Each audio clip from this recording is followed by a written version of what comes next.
Nah, sementara kalau di smart mungkin ini yang ada kaitannya dengan apa Palkomsel, Palkomtek. Palkomtek. Kenapa? Karena disinilah peran dari media sosial, peran dari teknologi saat ini. Di BNN memanfaatkan media sosial untuk melaksanakan komunikasi, melaksanakan informasi dan edukasi kepada masyarakat bagaimana terhindar dari narkoba, bagaimana bahaya kalau menggunakan narkoba gitu. Tapi kalau yang mungkin dia menggunakan jenisnya yang dia gunakan psikotropika, justru kebalikan kalau ibu melihat, justru biasanya berat badannya itu turun ya, kurus-kurus orang penggunanya ini. Terus juga ya matanya agak cekung, ada agak lingkaran hitam di dekat matanya. Terus juga biasanya orangnya itu temperamen gitu. Ya, makanya orang yang menggunakan menggunakan jenis psikotropika ini ya kalau sering bermasalah dengan hukum karena dia sering menjadi pelaku dari suatu tindak pidana.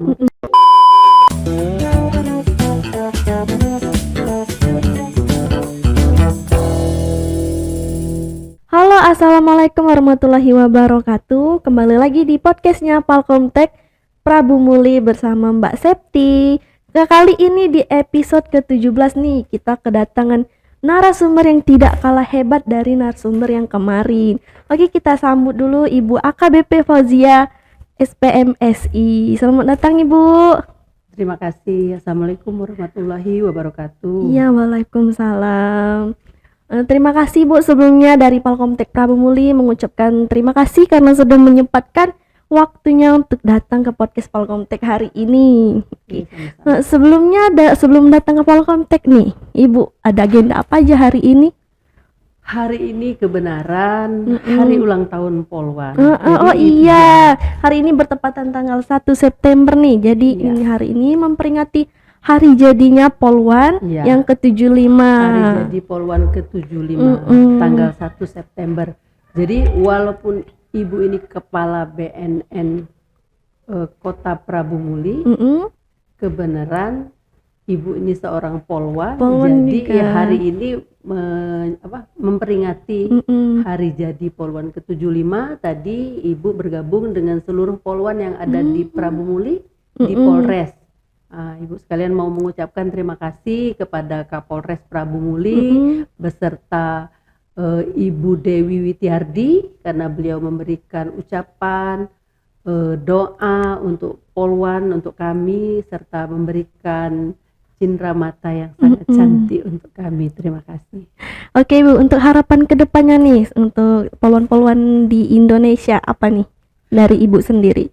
Kalau harapan kami, saya sebagai Polwan ya tentunya kami tetap harus belajar memberikan kontribusi yang terbaik kepada negeri, kepada Polri, kepada bangsa dan negara, kepada masyarakat Indonesia. Jadi hari ini harus lebih baik dari hari kemarin. Hari ini dan akan menjadi hari yang harus lebih baik dari hari yang masa lalu. Amin. Oh iya Ibu, sebelum kita masuk ke topik pembicaraan nih, boleh diceritain dulu nggak sih perjalanan Ibu sebelum jadi ketua BNN? Kan pasti ada lagi tuh karir-karir yang sebelumnya. Oke, boleh diceritain Ibu perjalanan karirnya selama ini? Oke, alhamdulillah saya menjadi seorang Polwan itu lewat jalur SEPAPK ya. SEPAPK itu Sekolah Prajurit Karir tahun 99. Jadi setelah saya tamat kuliah, saya masuk SEPAPK, terus kebenaran bertugas. Selama ini saya memang bertugas di Polda Sumatera Selatan. Dari pengalaman tugas pertama bertugas di Direktorat Bimas, setelah itu bertugas di Inspektorat, pernah bertugas di pengamanan objek vital, pernah bertugas di Ditreskrim terus bertugas di intelijen. Saya lama memang bertugas di intelijen, terakhir saya bertugas di intelijen sebagai kabak analis intelijen. Terus sebelum ke BNN saya bertugas di penyidik madya di Treskrimsus Polda Sumsel. Ya. Oke, jadi dari sebelum BNN itu Ibu udah jadi polwan ya dari tamat kuliah ya? Ya, tamat kuliah tamat tahun kuliah udah jadi polwan. 99 saya masuk polwan. Jadi pengalaman tugasnya ya beberapa satker sudah saya ini, termasuk saya pernah menjadi guru di sekolah polisi negara. Sempat jadi gurunya Sempat juga. guru gadik, kalau bahasa kepolisiannya gadik, tenaga pendidik. Terus pernah bertugas di objek vital, pengamanan objek vital. Nah, itu pengalaman tugas saya. Oke. Nah Ibu, di Palkomster yang di rumah nih, belum semuanya sih belum tahu nih. Apa sih tugas-tugas BNN dan apa sih fungsinya BNN itu? Dan nggak semua di kota itu ada BNN ya Bu? Iya, betul. Cuma hanya kota-kota tertentu ya? Ya, betul. Boleh Jadi mungkin, dijelasin Ibu. Ibu jelaskan sedikit. BNN itu adalah lembaga non kementerian. Jadi kami di BNN Prabu Muli ini merupakan instansi vertikal karena kami berada di wilayah, karena BNN ada di pusat, ada di provinsi, dan ada di kabupaten. Tetapi untuk wilayah Sumatera Selatan sendiri kita punya 17 kabupaten kota. Sementara ini BNN baru berjumlah lebih kurang 9 di kabupaten kota, termasuk di Prabu Muli, salah satunya. Itu di kota mana aja Bu? Yang ada BNN itu satu kota Prabu Muli, kedua ada di Pagar Alam, ada di Ogan Ilir, ada di Ogan Komering Ilir, ada di Muara Enim, terus ada di Musirawas, ada di Lubuk Linggau, dan ada di satunya di mana ya, lupa Ibu. Bentar.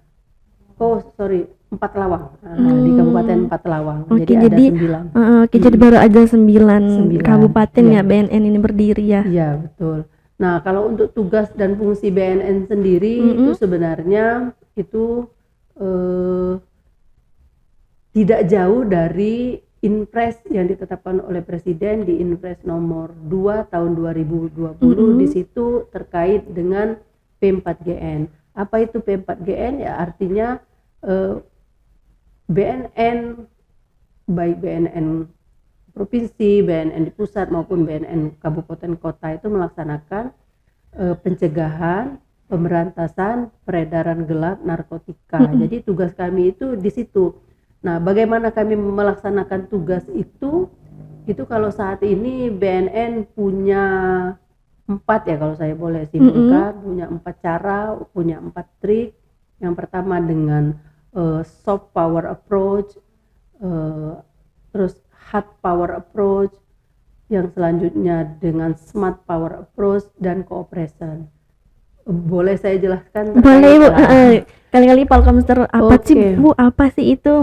Boleh dijelasin? Kalau hard power approach itu BNN dan jajaran itu melaksanakan penindakan dengan upaya keras. Artinya apa? Dengan melaksanakan pemberantasannya dengan apa? Ya dengan menangkap. Itu salah satu yang kita laksanakan dengan melaksanakan razia. Artinya BNN menutup jalur sehingga peredaran narkoba di suatu wilayah itu tidak meluas. Nah, dengan upaya itu.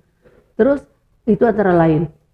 Kalau yang soft ini kita dengan melaksanakan pencegahan dan pemberdayaan masyarakat maupun rehabilitasi. Ini yang kita laksanakan. Nah, sementara kalau di smart, mungkin ini yang ada kaitannya dengan Palkomster. Palkomtek. Palkomtek. Kenapa? Karena disinilah peran dari media sosial, peran dari teknologi saat ini. Di BNN memanfaatkan media sosial untuk melaksanakan komunikasi, melaksanakan informasi dan edukasi kepada masyarakat bagaimana terhindar dari narkoba, bagaimana bahaya kalau menggunakan narkoba gitu. Nah, sementara kalau cooperation sendiri, BNN itu tidak bisa bekerja sendiri, jadi harus menjalin kerjasama. Terbukti kami kebenaran di bulan Agustus ini, kemarin di tanggal 28 Agustus dari bidang pencegahan dan pemberdayaan masyarakat melaksanakan kegiatan berupa rapat kerja. Rapat kerjanya dengan siapa? Dengan lingkungan pendidikan. Ini untuk dalam rangka merumuskan bagaimana secara bersama-sama BNN dan lingkungan pendidikan khususnya baik sekolah tingkat dasar ataupun tingkat menengah serta perguruan tinggi itu membuat rencana aksi bagaimana memberantas narkoba, bagaimana mencegah narkoba. Itu yang di lingkungan pendidikan. Terus kemarin kebetulan tanggal 31 kami juga melaksanakan rapat dalam rangka membuat sinergisitas cooperation ini dengan instansi pemerintah Kota Prabu Muli dan salah satunya juga dengan MUI. Sekaligus kami melaksanakan MOU dengan Depak, melaksanakan MOU, bukan Depak, Kemenak ya sekarang ini bahasanya ya. Kalau Depak itu zaman dulu sekali, dengan Kemenak, dengan MUI sendiri dan dengan Dinas Kesehatan di Kota Prabu Muli. Dan saya mengucapkan terima kasih sejauh ini saya menjabat sebagai Kepala BNN. Menurut saya dukungan dari stakeholder Prabu Muli, dari unsur baik itu pimpinan daerah, Porkopimda maupun OPD yang ada sangat mendukung. Khususnya saya ucapkan terima kasih kepada Dinas Kesehatan dan Kesbangpol yang saat ini dan Dinas Pendidikan ya, Dinas Pendidikan yang saat ini menurut saya sudah gencar dan mendukung kami. Mudah-mudahan OPD yang lain semakin ikut serta. Terima kasih. Oke. Nah, Polkomster itu dia penjelasan dari tugas dan fungsi dari BNN. Jadi kalian nggak penasaran lagi kan apa sih tugas BNN dan fungsinya BNN itu apa? Nah, oke Bu, bagaimana sih Bu kita dapat meningkatkan kesadaran tentang bahaya narkoba? Sejauh ini yang kami lakukan BNN itu untuk meningkatkan kesadaran tentang bahaya narkoba, ya melaksanakan sosialisasi informasi dan edukasi tadi ya. Sosialisasinya seperti ini, melaksanakan sosialisasi secara langsung. Jadi saya selaku Kepala BNN dan penyuluh, di BNN itu punya penyuluh ya, penyuluh narkotika. Itu kita secara masif datang memberikan sosialisasi langsung ke sekolah-sekolah ya, ataupun ke pertemuan-pertemuan. Kalau memang kami diundang, kami datang, ataupun seandainya tidak diundang, kami pun membuat jadwal untuk mengajukan untuk hadir di suatu tempat untuk memberikan sosialisasi, menawarkan diri BNN-nya. Itu sosialisasi yang secara langsung. Tetapi kalau sosialisasi secara tidak langsung, antara lain ya kami lakukan juga dengan media sosial, sangat berperan media sosial. Dengan membuat konten-konten bagaimana bahayanya narkoba gitu. Terus usaha yang dilakukan oleh BNN bagaimana supaya kesadaran masyarakat ini tentang narkoba, menurut saya ya selain secara sosialisasi secara masif, secara lewat medsos, ada juga dengan media yang mungkin masih konvensional ya. Bisa lewat spanduk, lewat banner, atau lewat radio, lewat koran lokal, kami laksanakan. Jadi banyak ya Bu ya? Banyak sekali. Di bulan Agustus kemarin ada sosialisasi nggak? Ke sekolah-sekolah atau ke mana gitu Pak? Kalau di bulan Agustus, kalau ke sekolah sepertinya tidak ya, karena sekolah kan jadwal. Tapi sebelum bulan Agustus, di bulan Juli, itu banyak sekali kita melaksanakan kegiatan sosialisasi ke sekolah-sekolah. Malah pada waktu itu hampir setiap hari saya dan beberapa penyuluh melaksanakan kegiatan. Dalam satu hari bisa 2-3 tempat kami laksanakan jadwal untuk melaksanakan penyuluhan. Iya Bu, jadi banyak ya sosialisasinya. Ada yang sosialisasi langsung, ada yang tidak langsung ya, atau cuman lewat dari brosur ataupun gitu. Nah, untuk pertanyaan selanjutnya nih, apa aja sih Bu langkah-langkah yang dapat diambil nih dari sekolah untuk mencegah penggunaan narkoba di kalangan generasi Z sekarang nih? Kalau menurut Ibu, untuk bagaimana upaya sekolah supaya generasi Z bisa terhindar dari narkoba? Artinya kita harus paham dulu generasi Z itu siapa. Nah, kalau menurut Ibu, generasi Z itu kan generasi yang lahir antara tahun 97 sampai dengan 2012. Berarti kan yang memang sekarang ini. Dan kalau kita tahu generasi Z ini yang utamanya itu kan tidak lepas dari medsos ya, media sosial.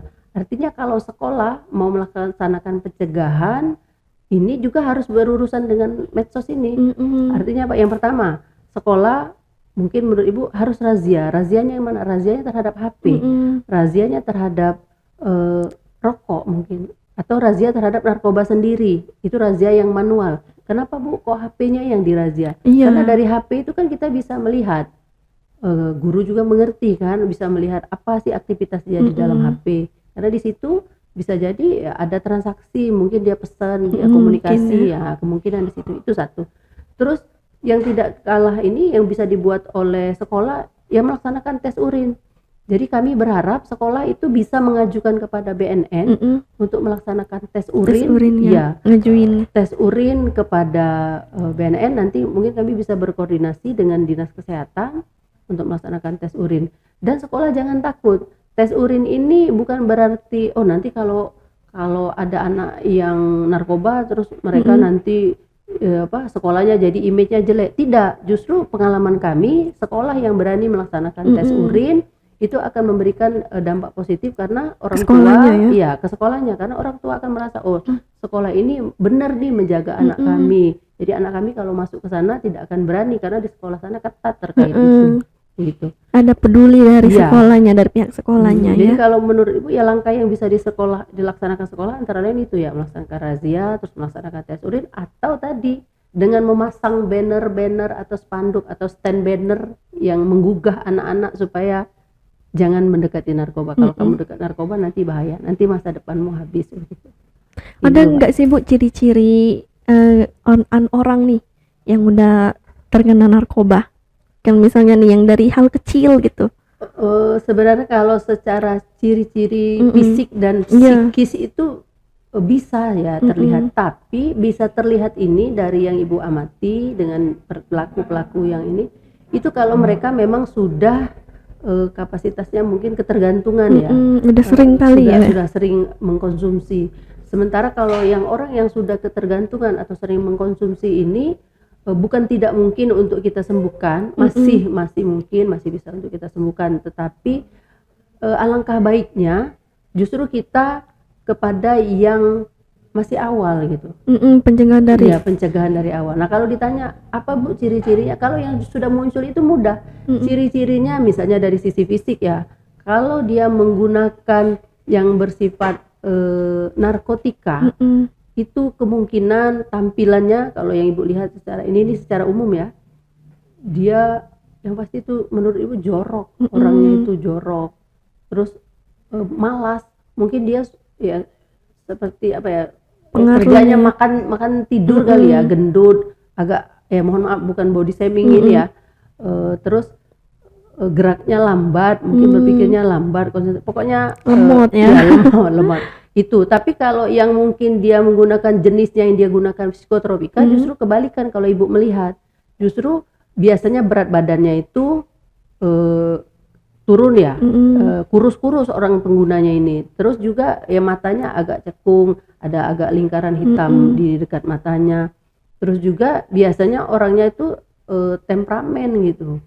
Ya, makanya orang yang menggunakan narkotika menggunakan jenis psikotropika ini ya kalau sering bermasalah dengan hukum karena dia sering menjadi pelaku dari suatu tindak pidana. Mungkin kalau dia tersinggung sedikit dia marah gitu kan. Udah marah ya, dampaknya. Terus dia karena memang kan narkotika maupun psikotropika ini kan memberikan pengaruh fisik dan psikis ya. Jadi kalau fisik juga mungkin yang saya lihat kadang-kadang kalau dia sudah ini seperti mulutnya itu kan bergerak sendiri atau bergemeretak kayak gitu.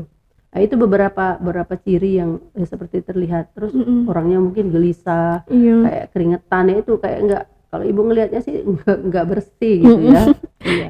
Kayak enggak ada niat ngerawat diri ya, Bu ya. Ya, tapi kalau udah enggak peduli lagi ya. Menurut dia bersih, dia keren, dia ganteng. Kita lihatnya enggak ya. Kita ngelihatnya enggak.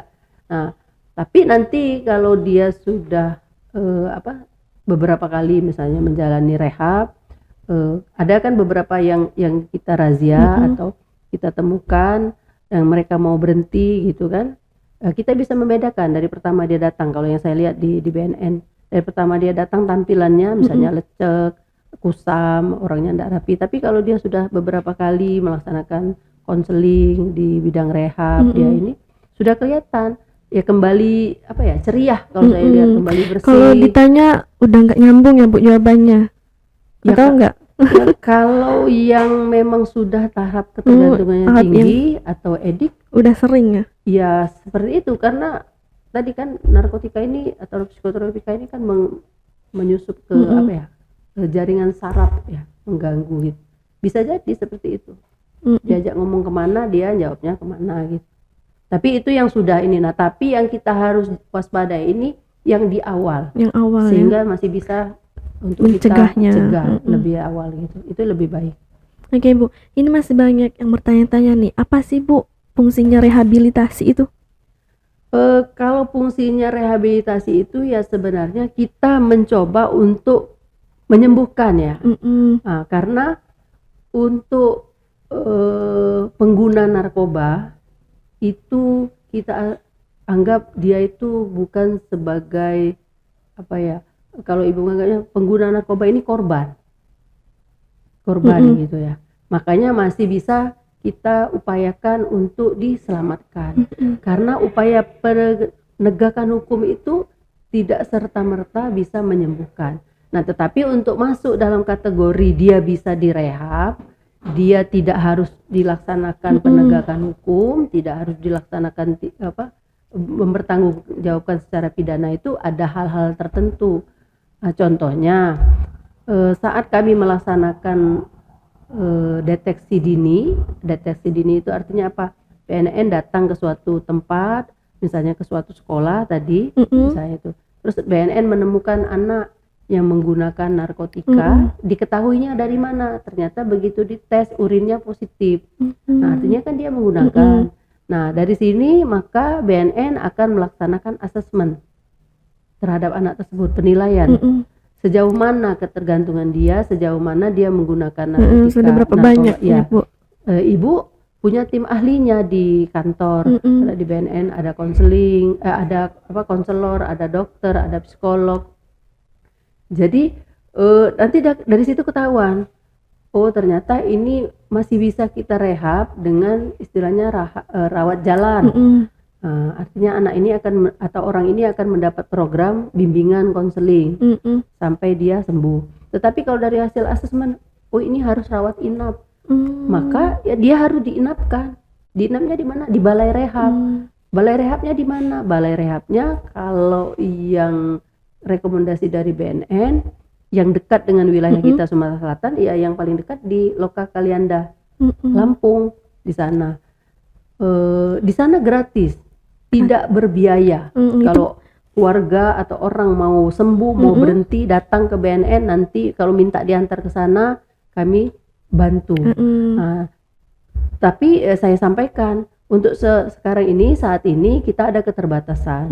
Keterbatasannya di mana? Keterbatasannya kita harus komunikasi dulu dengan Loka.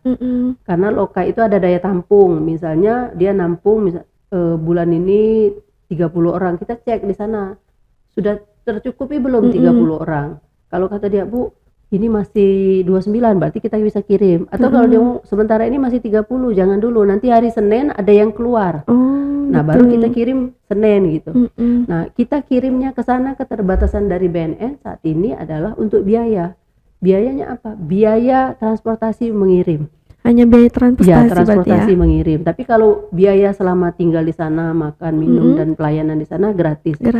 Tapi kebanyakan orang tua atau keluarga dari klien, kalau kami menyebutnya, mereka kadang-kadang paham dengan kondisi ini dan mereka mau istilahnya menggunakan kendaraan mereka sendiri atau ini.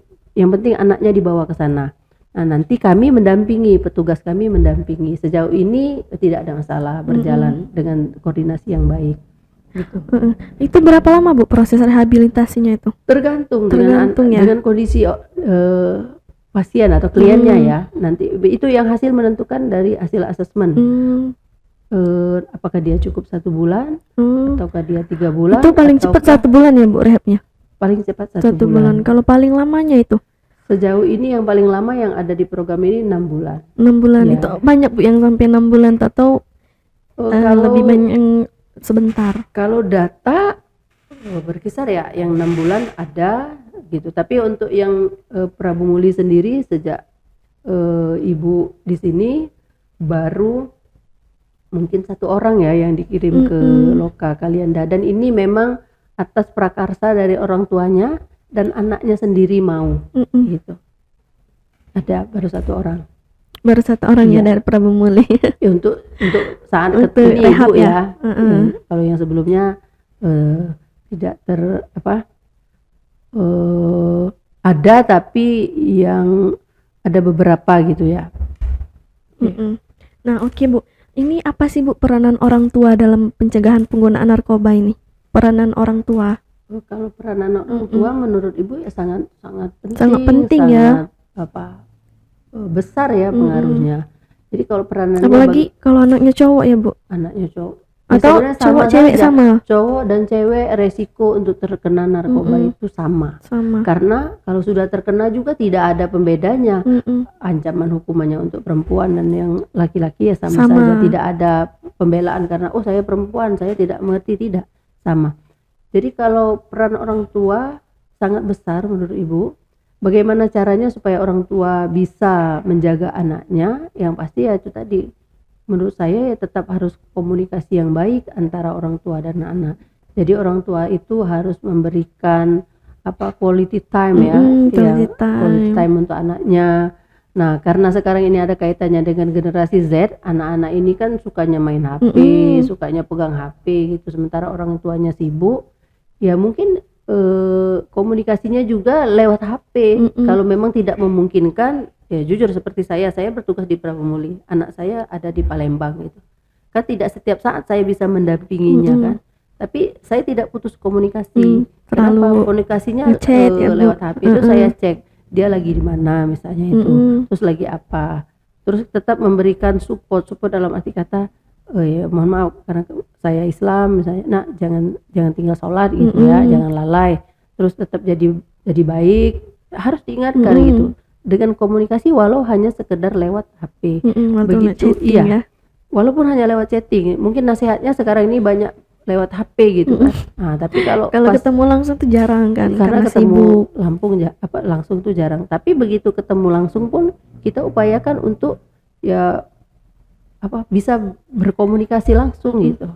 Nah, itu yang menurut Ibu orang tua peranannya sangat penting. Jadi ada ruang dan waktu yang bisa dimanfaatkan bersama dengan anak sehingga anak mau terbuka apa yang dia alami gitu.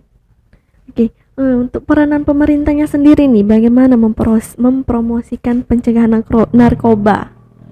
Kalau ini peranan pemerintah. Peranan pemerintah dalam hal ini ya kalau di Kota Prabu Muli sendiri ya. Boleh. Kalau di Kota Prabu Muli sendiri, kalau menurut Ibu peranan pemerintah sudah sangat besar, sudah mendukung kami BNN untuk bagaimana mensosialisasikan bahaya dari narkoba ini. Nyatanya kami didukung dalam kegiatan seperti kemarin kami melaksanakan rapat yang terintegrasi dengan Forkopimda, itu terlaksana dengan baik. Terus kami melaksanakan rapat di lingkungan pendidikan juga terlaksana dengan baik.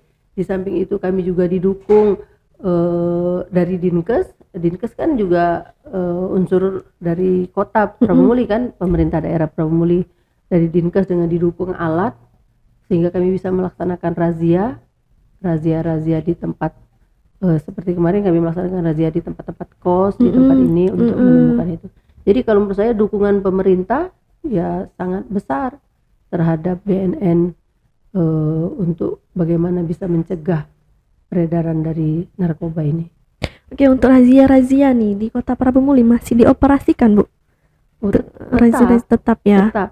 Jadi kalau razia itu ya karena sifatnya razia ya kita memang sifatnya insidentil ya, tidak kita jadwalkan secara langsung kan. Waktunya nanti tanggal ini tidak, tetapi kita insidentil, tapi kita sudah berkomunikasi dengan pihak terkait dalam hal ini pihak Polres, dan ini dari Kesbangpol dari ini bahwa saatnya kita akan melaksanakan razia, kita akan berkomunikasi dan kita akan berada di titik kumpul yang sama.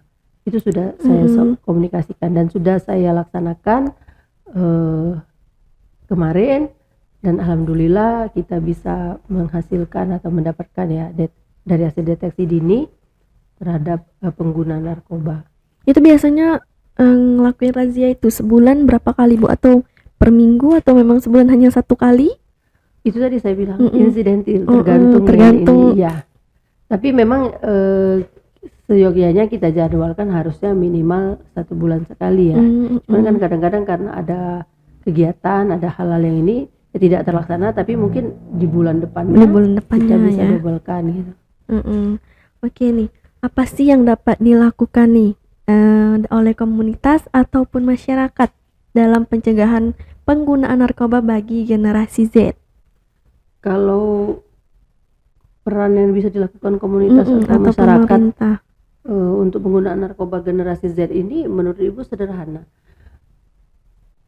Bersifat peduli ya, peduli dan mau ngelapor, mau berani melaporkan ya. Karena menurut Ibu kecenderungan kalau kita sifatnya udah biar aja, bukan anak saya misalnya, bukan keluarga saya, biar aja. Nah, itu tidak baik. Jadi kita mau peduli, sifat mau peduli itu di sana ada yang menggunakan, itu orang itu menggunakan. Kita mau lapor karena tujuan kita bukan untuk menyudutkan dia, tetapi menyelamatkan. Jadi harus kita bangun di masyarakat sifat peduli. Jadi kalau ada yang menggunakan atau ada yang bertransaksi, silahkan disampaikan kepada kami di BNN. Jadi Bu, kalau di lingkungan rumah kita nih ada pengguna, itu kita lapornya langsung kemana Bu? Ke BNN atau kemana dulu itu? Silahkan kalau mau melapor ke BNN ya. Langsung ke BNN boleh ya Bu? Iya, kalau di BNN kan kita ada hotline yang bisa dihubungi langsung. Mungkin boleh nanti disampaikan untuk hotline BNN, dicatat nomornya di 0811. Oke, kita catat dulu nih. 0811 7142 ya 444. 444. Iya, 444 ya. 0811 7142 444. Silahkan, misalnya masyarakat melihat atau ada dicurigai, itu sepertinya menggunakan narkoba atau itu ada transaksi narkoba atau merasa terusik karena di lingkungannya ada yang menggunakan, ada yang ini, silahkan dilaporkan, di WA-kan ke sana. Nanti kami akan melaksanakan pendalaman untuk kebenarannya. Terus atau bisa juga bertanya, karena kan BNN dalam hal ini memberikan pelayanan juga ke masyarakat. Di BNN itu ada pelayanan terhadap masyarakat. Pelayanannya apa? Berupa pemberian layanan, mengeluarkan surat keterangan hasil pemeriksaan narkoba yang bisa digunakan mungkin kalau untuk melamar bekerja, untuk ini kan sekarang kan banyak dari yang mempersyaratkan itu kan harus bersih dari narkoba. Nah, BNN juga melayani itu. Bisa ditanya di hotline itu, bagaimana caranya saya mau buat surat keterangan bebas narkoba misalnya. Syaratnya apa, biayanya berapa, karena memang ada biaya ya dari PNBP, karena itu salah satu penerimaan negara bukan pajak. Jadi yang dibayarkan oleh masyarakat itu kita setorkan kepada negara gitu. Jadi silakan dilaporkan kepada hotline BNN. Iya, jadi Palkoms terjadi kalau kalian di lingkungan rumah kalian tuh ada atau mencurigakan nih, kayaknya dia pengedar atau dia pun pengguna, boleh hubungi di 0811 7142 444. Jangan takut untuk melapor, itu demi kebaikan negara kita ataupun lingkungan kita. Oke Bu, ini kita masuk ke pertanyaan terakhir nih. Akhirnya sampai juga di pertanyaan terakhir. Oke nih, apa sih Bu metode atau strategi terbaik yang dapat digunakan untuk mencegah penggunaan narkoba di kalangan generasi Z saat ini? Oke. Kalau ditanya metode untuk pencegahan narkoba di kalangan generasi Z, sekali lagi karena generasi Z ini tidak bisa dipisahkan dari media sosial ya, media medsos, HP terus kalau sekarang terus, ya generasi. Makanya upaya yang efektifnya dari BNN yaitu tadi sosialisasi edukasinya ya lewat medsos ya, dengan menyebarkan konten-konten bagaimana bahaya narkoba. Nah terus untuk anak-anak sendiri atau generasi Z sendiri, menurut Ibu supaya terhindar dari narkoba ini ya kita harus punya kegiatan yang sifatnya berkualitas. Sifatnya kualitas misalnya apa? Dengan olahraga misalnya, kegiatan olahraga ataupun kegiatan seni. Makanya BNN itu selain mengupload di konten-konten tentang bahaya narkoba, BNN juga mencoba mengajak generasi Z, melibatkan generasi Z untuk bisa terhindar dari narkoba. Makanya BNN ada kegiatan yang sifatnya war on drug, tetapi yang smart power approach-nya itu tadi seperti beberapa waktu lalu dilaksanakan BNN Run di Bali. Jadi boleh terbuka untuk umum. Banyak kalangan anak muda yang ikut lari. Kan di samping mendapat kesehatan gitu kan.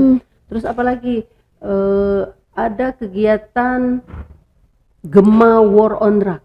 Beberapa waktu yang lalu Gema War on Drug itu BNN mengajak seluruh sekolah dari SMP, SMA, malah SD itu bernyanyi Mars BNN karena di dalam syair Mars BNN itu kan ada gugahan untuk menjauhi narkoba. Nah, kalau pernah mendengarnya kan narkoba adalah musuh negara kan. Dari situ kan dimasifkan dan alhamdulillah kemarin untuk Kota Prabu Muli seluruh sekolah itu terlibat. Jadi kalau ibu berkunjung atau ibu melaksanakan sosialisasi di sekolah-sekolah, ibu ajak anak-anak itu bernyanyi, mereka mengerti. Mars ya. Iya, Mars. Ya, jadi itu Gema War on Drug. Jadi tertanam di dalam hatinya bahwa ada narkoba itu musuh ya dari gitu kan, berbahaya gitu.